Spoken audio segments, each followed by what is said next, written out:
Good morning everyone. सभी साथियों को नमस्कार।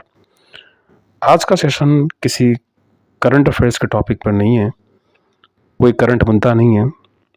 आज का टॉपिक जो है वो सेल्फ डाउट पर आधारित है। कुछ स्टूडेंट्स ने टेलीग्राम के माध्यम से कुछ क्वेश्चंस किए थे, तो सोचा गया कि इसका आंसर जो है एक वीडियो बनाकर ही दिया जाए ताकि और लोगों का भी आंसर इसमें मिल जाए। तो कोशिश है कि ये आंसर जो है सभी लोगों तक पहुंच जाएगा जिन्होंने भी क्वेश्चन पूछे। देखिए, जब भी हम कोई जीवन में लक्ष्य बनाते हैं, लक्ष्य चाहे कोई भी हो, जैसे एग्ज़ाम क्वालिफाइंग करना या लाइफ में कोई भी ऐसा लक्ष्य जो हम बनाते हैं, तो उस लक्ष्य को हासिल करने से पहले एक सेल्फ डाउट मन में आता है। और ये सभी के मन में आता है कि क्या ये हम कर पाएंगे, क्या ये एग्ज़ाम हम क्वालिफाइंग कर पाएंगे, क्या ये टारगेट जो हमने बनाया है ये फुलफ़िल हो पाएगा। ऐसे अनगिनत सवाल माइंड में घूमते हैं। और सेल्फ डाउट होना कोई नेगेटिव चीज़ भी नहीं है। सेल्फ डाउट एक नेचुरल प्रोसेस है, सभी के मन में सेल्फ डाउट आता है। जो भी व्यक्ति आज अपने प्रोफेशन में टॉप पर हैं, शीर्ष पर हैं, उन सभी के मनों में भी ये प्रश्न ज़रूर आया होगा कि ये मैं कर पाऊँगा कि नहीं कर पाऊँगा, ये काम मुझसे हो पाएगा कि नहीं हो पाएगा, इस लक्ष्य को मैं हासिल कर पाऊँगा कि नहीं कर पाऊँगा। ऐसे भी कई द्वंद्व उनके मन में चले थे। तो सेल्फ डाउट होना कोई नेगेटिव नहीं है, ये एक नेचुरल प्रोसेस है, सभी के मन में आता है। तो वो टॉप पर कैसे पहुँचे, सेल्फ डाउट होने के बावजूद भी वो टॉप पर कैसे पहुँचे, और एक नॉर्मल व्यक्ति जो सेल्फ डाउट में ही असफल हो जाता है। तो अंतर यहाँ पर सिर्फ इतना होता है कि सेल्फ डाउट को कभी भी बिलीफ सिस्टम में कन्वर्ट नहीं होने दिया जाता है। जितने भी लोग महत्वपूर्ण अचीवमेंट हासिल किए हैं ज़िंदगी में, सेल्फ डाउट आया, सेल्फ डाउट आने के बाद उन्होंने इसका काउंटर पार्ट देखा, क्या हम इस सेल्फ डाउट से बाहर निकल सकते हैं। और उन्होंने सेल्फ डाउट को कभी भी बिलीफ सिस्टम नहीं बनने दिया, यानी वो नेगेटिव फैक्ट जो है, जो हमें क्वेश्चन मार्क क्रिएट करता है कि हम कर पाएंगे नहीं कर पाएंगे, उसको बिलीफ सिस्टम में कन्वर्ट नहीं होने दिया। एक बार ये बिलीफ सिस्टम क्रिएट हो गया कि हम नहीं कर पाएंगे और विश्वास अगर पैदा हो गया तो वो नेगेटिव रिजल्ट ही देगा। हमारे ब्रेन की एक अच्छी खास बात है, हमारा जो अनकॉन्शियस माइंड है, चेतन मन है, ये एक बार जिस चीज़ को ग्रैस्प कर लेता है, ग्रहण कर लेता है, वो उसके अकॉर्डिंग काम करता है, चाहे वो नेगेटिव वाइब्रेशन हो चाहे वो पॉजिटिव वाइब्रेशन हो। अब आप देखें कि कई बार हम लोग सेल्फ डाउट में पड़े रहते हैं और समय ऐसे ही निकलता जाता है।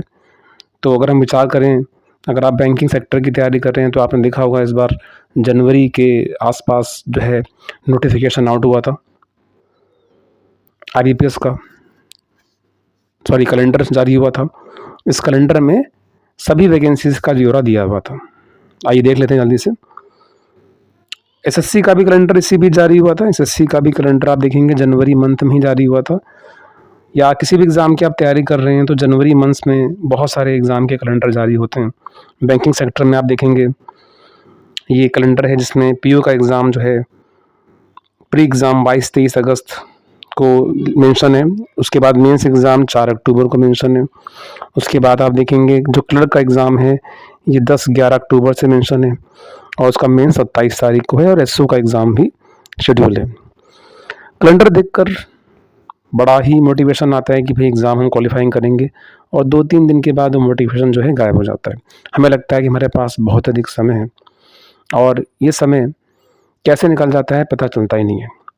अभी आप देखेंगे, अभी हम लोग अप्रैल में आ चुके हैं, यानी इस महीने के इस वर्ष के पहला क्वार्टर, यानी 3 महीने समाप्त हो चुके हैं, और धीरे धीरे ये एग्ज़ाम भी आपके सामने होगा। और इसी बीच आप देखेंगे स्टेट बैंक ऑफ इंडिया की वैकेंसी भी आ जाएंगी, और वो प्लानिंग जो है हमारी धरी की धरी रह जाती है। यानी कुछ कैंडिडेट्स ऐसे भी होते हैं, कुछ लोग ऐसे भी होते हैं जो प्लानिंग में ही फंसे रहते हैं, लूप साइकिल में ही फंसे रहते हैं, और वो एग्जीक्यूशन मोड में नहीं आ पाते हैं। ये हम देखें एसएससी के अंदर, एसएससी का भी आप देखेंगे जो कैलेंडर जारी हुआ है इसमें भी नोटिफिकेशन निकलने ही वाला है। सीजीएल का एग्ज़ाम शेड्यूल है जुलाई अगस्त में, सीएचएसएल है, एमटीएस है, और भी कई एग्ज़ाम यहाँ पर शेड्यूल हो चुके हैं। तो कई बार क्या होता है कि हम इस भ्रम में रहते हैं कि हमारे पास बहुत समय, हम कर लेंगे, और धीरे धीरे समय जो है आगे निकलता जाता है। तो सेल्फ डाउट के अंदर इसका समाधान यही है कि सेल्फ डाउट जब भी आपके मन में आए तो उसके काउंटर में, यानी उसके नेगेटिव पॉइंट में आप देखें कि क्या पॉजिटिव पॉइंट हो सकता है, और उस लूप साइकिल से बाहर निकलें, है ना। एक दिन पेन कॉपी लेकर बैठें, सोशल मीडिया से दूर थोड़ा पॉज़ लें, देखें कि क्या हम बेहतर कर सकते हैं, कहाँ पर कमियाँ हैं, उन सबको इम्प्रूवमेंट करें, तो निश्चित रूप से इसका समाधान हमें दिखाई देगा। अगर हम सेल्फ डाउट को देखें तो जितने भी लोग सुप्रीम पोस्ट पर पहुँचे हैं, सुप्रीम लेवल पे पहुँचे हैं, अपने फील्ड में टॉप पर हैं, उन सभी के मनों में ये डाउट तो आया ही था। ये कोई स्पेशल चीज़ नहीं है, कोई एबनॉर्मलिटी नहीं है, सेल्फ डाउट सभी के मन में आता है। अगर हम इसको मैथोलॉजिकल पॉइंट ऑफ व्यू से देखें, तो हम सभी लोग जानते हैं, रामायण में एक बहुत महत्वपूर्ण एक इंसिडेंट आता है जब समुद्र लांघने की बारी आती है और सभी लोग के मन में प्रश्न होता है कि समुद्र कैसे लांघा जाए। जब सीता जी की खोज की बात आती है, तो सभी लोग ये सोचते हैं, कितना बड़ा समुद्र जो सब कभी ना ख़त्म होने वाला दिखाई देता है, विराट समुद्र, चारों तरफ पानी ही पानी, इस समुद्र को कौन लांघेगा? इस तरह का डाउट उनके मन में आया। तभी जामवंत जी ने हनुमान जी को उनकी योग्यता का एहसास दिलाया कि आपके अंदर अपार साहस है, अपार क्षमता है और आप चाहें तो ये काम बहुत ही आसानी से आप कर सकते हैं। और रामचरितमानस में एक बहुत ही सुंदर चौपाइयाँ हैं। इसमें चौपाई में कहा गया है, कही ऋषपति सुन हनुमाना, का चुप सोध रहे बलवाना। यानी इस लाइन का मतलब ये है कि आपके अंदर अपार सामर्थ्य है, अपार क्षमता है, उसके बावजूद भी आप सोच रहे हैं हम कैसे कर पाएंगे। ये एक डाउट मन में आया। आप सोचिए, ये डाउट तो सामान्य मन के लोगों के में आता है, मनों के लोग जितने भी सामान्य लोग हैं उनके मनों में आता है। तो ये डाउट कहीं ना कहीं हनुमान जी के भी मन में आया कि यही कार्य मैं कर पाऊंगा नहीं कर पाऊंगा।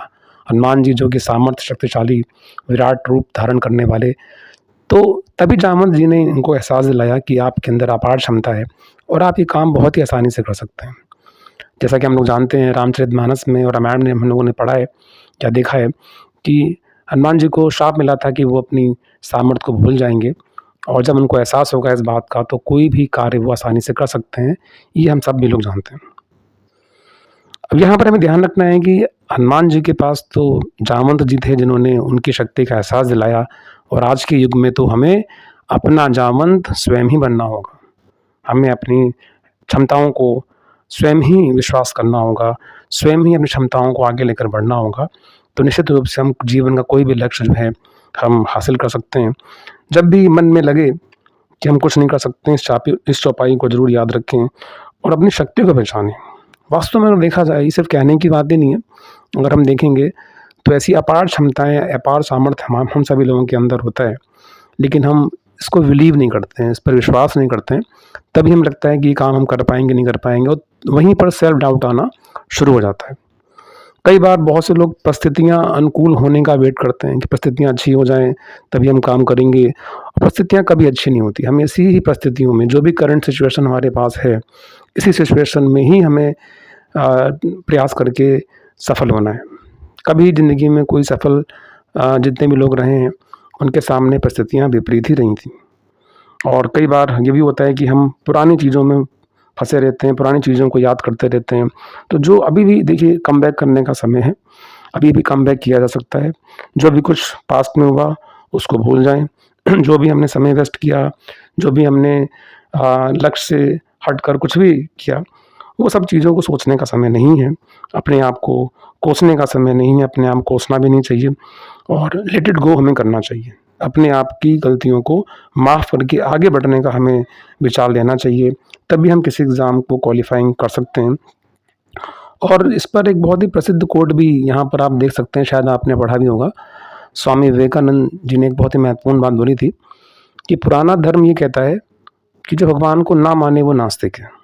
पुराना धर्म यानी जो एंशिएंट काल में जो पुराना धर्म है, वही कहता है कि जो भगवान को ना माने, विश्वास करे, वो नास्तिक है। लेकिन नया धर्म ये कहता है जो अपने आप को ना माने, अपने पर विश्वास ना करे, वो नास्तिक है। यानी सेल्फ बिलीव होना ही आस्तिक होना है। तो यहाँ पर हमें ध्यान रखना है कि अगर हम आस्तिक हैं, भगवान को मानते हैं या किसी भी भगवान को हम मानते हैं, किसी भी धर्म से हम बिलोंग करते हैं, तो अपने पर बिलीव करना ही वास्तव में ईश्वर या भगवान पर बिलीव करना जैसा ही है। तो आई होप इस वीडियो से सभी लोगों को आंसर मिल गया होगा। जिन लोगों ने भी क्वेश्चन पूछा तो उनको भी आंसर मिल गया होगा।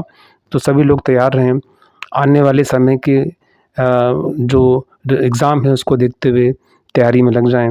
और जो भी चीज़ें हैं, एक दिन का पॉज़ लें, अगर बहुत ज़्यादा चीज़ समझ में नहीं आ रही हैं तो एक दिन पेन कॉपी लेकर बैठें, सोशल मीडिया से दूर होकर बैठें, सोचें, अपनी कमियों पर विचार करें और देखेंगे समाधान आगे निकलता है। जब भी हम मेहनत करते हैं, कई बार लोग ये पूछते हैं कि सर हम पढ़ाई में कॉन्फिडेंस कैसे लाएँ? हमें कॉन्फिडेंस नहीं आ रहा है।